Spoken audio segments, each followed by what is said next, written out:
They say that music is the soundtrack of our lives, but for 78-year-old Arthur, it was more than that. It was his only connection to a past full of love, a late wife, and better days.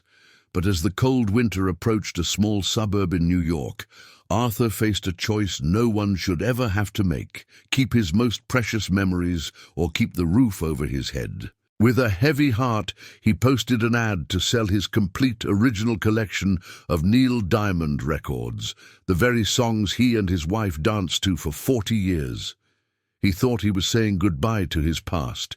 He never imagined that his ad would be seen by the very man who sang those songs.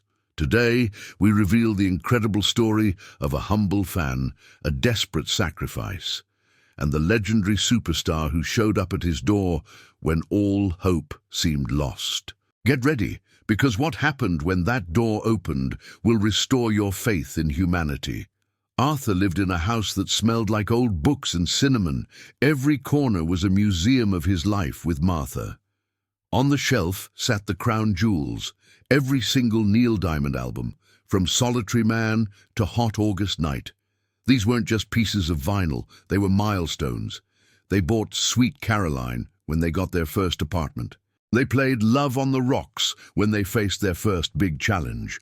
But inflation and medical bills don't care about memories. The landlord's notice was clear: pay the 3 months of back rent or leave.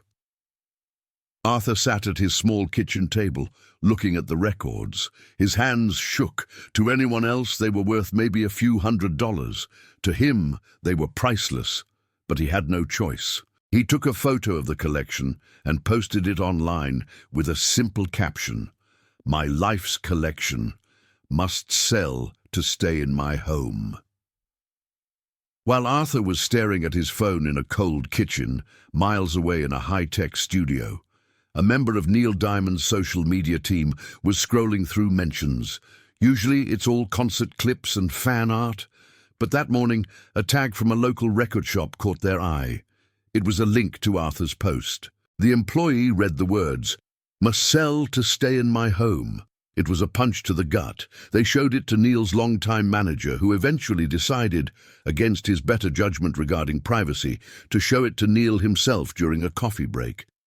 Neil Diamond sat there, looking at the grainy photo of the Hot August Night cover on Arthur's table. He didn't see a transaction, he saw himself. He remembered being a young songwriter in Brooklyn, struggling to pay for a room with nothing but a guitar and a dream. He looked at the manager and said, he shouldn't have to sell his soul to pay for a roof. Find out where he lives, and don't call the press. I'm going there myself. The plan was simple. Neil would wear his favorite old leather jacket, a baseball cap pulled low, and his signature sunglasses. No limousines, no bodyguards in suits, just a plain black SUV.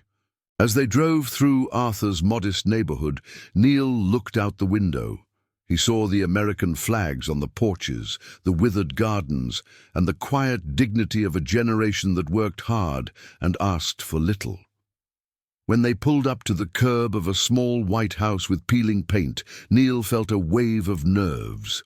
He wasn't the Jewish Elvis right now. He was just a man named Neil going to meet a friend he hadn't met yet. He grabbed a small envelope from the dashboard and a Sharpie. He stepped out onto the sidewalk, the cold wind biting at his face, and walked up the 3 steps to the porch. He hesitated for a second, then knocked 3 times. Inside the house, Arthur was sitting in his armchair, clutching a cup of tea that had gone cold long ago. When he heard the 3 knocks, his heart jumped. He thought it might be the landlord again, coming to remind him that time was running out. He slowly pushed himself up, his knees aching, and walked to the door. He took a deep breath, turned the deadbolt, and opened it just a crack. Standing there was a tall man, mostly hidden by the shadow of the porch roof. "I'm here about the records," the stranger said. His voice was gravelly, deep, and strangely familiar, like a melody Arthur had heard 1,000 times in his dreams. Arthur opened the door wider. "Oh, yes," he stammered. "The Neil Diamond collection. Please, come in out of the cold." I have them all ready for you on the table." Neil stepped inside, the smell of old wood and memories hitting him instantly. He saw the neat stacks of vinyl, cleaned and polished with a care that only a true fan could show. Neil walked over to the table and picked up Moods. He ran his fingers over the edges of the sleeve. "This is a beautiful collection," Neil said, still keeping his head down. Arthur sighed, a sound of pure exhaustion. "It's my life, son. My wife and I, we didn't have much, but we had Neil. Every Friday night we'd put on a record and dance in this very kitchen, but memories don't pay the rent, do they?" Arthur started to explain the price, hoping for enough to cover at least 1 month. But the stranger wasn't looking at the price tag. He was looking at a framed photo of Arthur and Martha on the mantel. Neil realized then that he wasn't just buying records.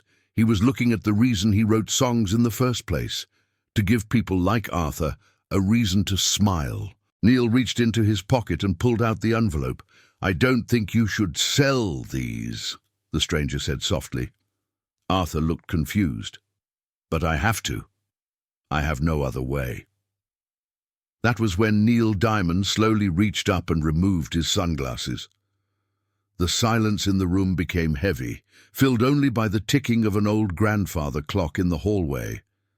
As the sunglasses came off, Arthur's eyes widened. He looked at the man's face, the weathered lines of experience, the kind eyes that had seen the world, and that unmistakable smile. Arthur looked down at the record in the stranger's hand, then back up at the stranger's face. The room seemed to spin. "You," Arthur whispered, his voice cracking, you're him." Neil Diamond offered a gentle nod, his own eyes glistening with tears. "I heard you were looking for a buyer for your memories, Arthur. But some things are too precious to have a price tag." Arthur sank back into his chair, his legs finally giving out from the shock. For a moment, he wasn't a 78-year-old man facing eviction. He was that young man again, dancing with Martha to Sweet Caroline in 1969. The superstar reached out and placed a steady hand on Arthur's shoulder. "I didn't come here to take your records, Arthur. I came here to make sure they stay right where they belong." As Neil sat on the sofa, he noticed an old dusty guitar case in the corner of the room. He pointed to it and asked, "Does that still play?" Arthur wiped his eyes and smiled sadly. "It hasn't been tuned since Martha passed away. I didn't have the heart to touch it." Neil stood up, walked over and opened the case.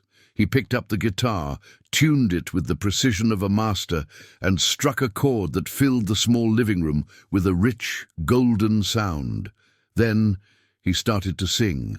Not the loud, stadium-filling version, but a soft, acoustic rendition of "I'm a Believer."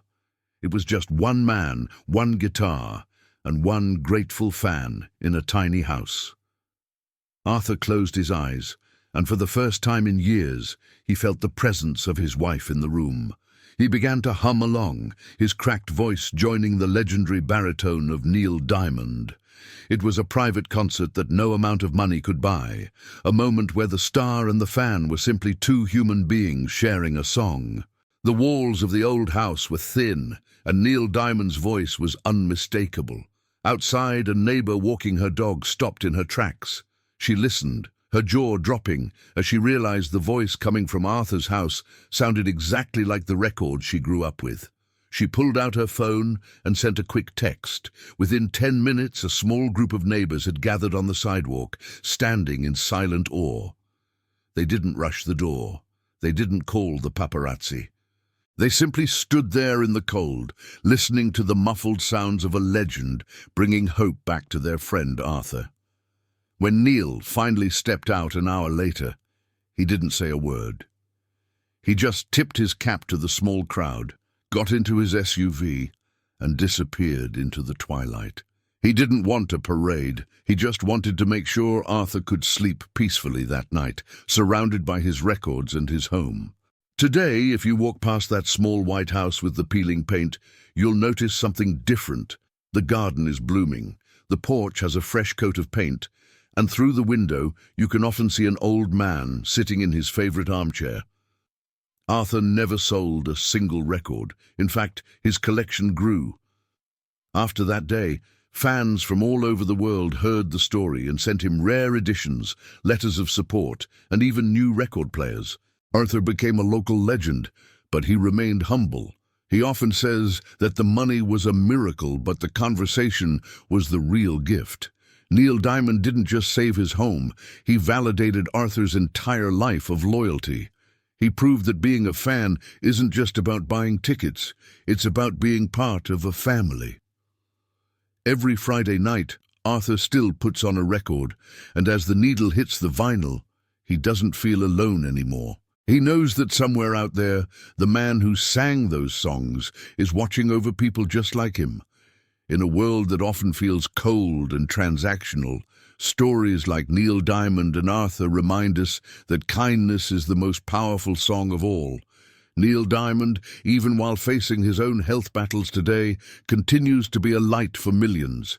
His music taught us how to love, and his actions teach us how to give. If this story touched your heart, please leave a comment below with your favorite Neil Diamond song. It helps us keep telling these unrevealed stories of the stars we love. Don't forget to hit the like button and subscribe to our channel so you never miss a moment of inspiration. Thank you for watching, and remember, you never know whose life you might change with a simple knock on the door. Until next time.